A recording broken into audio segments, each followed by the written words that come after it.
But Ajith அவர்களுக்கு நெருக்கடியா தான் வர வாய்ப்பு இருக்கு அந்த பேச்சுக்கு அப்புறம். போடா இவனே அப்படின்ட்டு வருவாரு. நீங்க அப்படிலாம் கால்குலேட் பண்ணாதீங்க. நீங்க அஜித்துக்கு நெருக்கடி கொடுத்தா விஜய் சும்மா இருப்பாரா?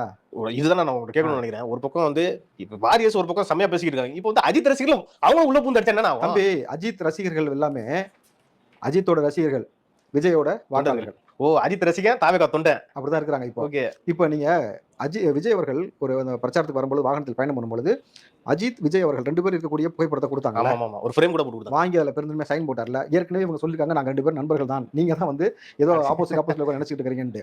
இவரு விஜய்க்கு இன்னொரு பழக்கமும் இருக்கு. அவர் ஆரம்பத்துல இருந்து அவரை நோண்டுனா கம்மன் தான் இருப்பாரு.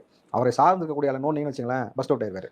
இப்போ இந்த விஷயத்திற்காக இன்னைக்கு விஜய்க்காக இப்போ அஜித் பேசியிருக்கிறதுனால நீங்கள் அஜித் அவர்களுக்கு நெருக்கடி கொடுத்தீங்கன்னு வச்சுக்கேன், விஜய் நேரா உள்ள இறங்கி தூக்கிடுவாரு. லேஸ் பண்ண தூக்கிடுவாரு. வரைக்கும் அஜித் ஃபேன்ஸ் விஜய் ஃபேன்ஸ் இருந்தாங்க. இப்போ அஜித்துக்கு ஒண்ணா விஜய் ஃபேன்ஸ் வருவாங்க, விஜய்க்கு ஒண்ணா அஜித் ஃபேன்ஸ் வருவாங்கல்ல. அஜித்துக்கு ஒண்ணா விஜய் ஃபேன்ஸ் உள்ள வந்தாங்கன்னு வச்சுங்க, இந்த வாரியர்ஸ் வந்தாங்கன்னு வச்சுங்க, உங்களை கிழிச்சு டார் ஆக்கிடுவானுங்க. உங்க தாத்தன் கதையில இருந்து எல்லா கதையும் எடுப்பானுங்க. இதெல்லாம் வந்து வெரி டேஞ்சரஸ். நீங்க 2 ஆள் தானே நினைக்க கூடாது. அப்படி விஜய் ஒரு ஆளு, அஜித் ஒரு ஆளு, 2 ஆள் தானே, நம்ம இவ்வளவு பெரிய கூட்டம் இருக்கிறோம் அப்படின்னு திமுக தப்பு கணக்கு போட்டுறாத. ரெண்டுமே மலை, புரியுதுங்களா? அவர் சினிமாக்குள்ள வராம ஒரு வேலையை செஞ்சுட்டு இருக்காரு.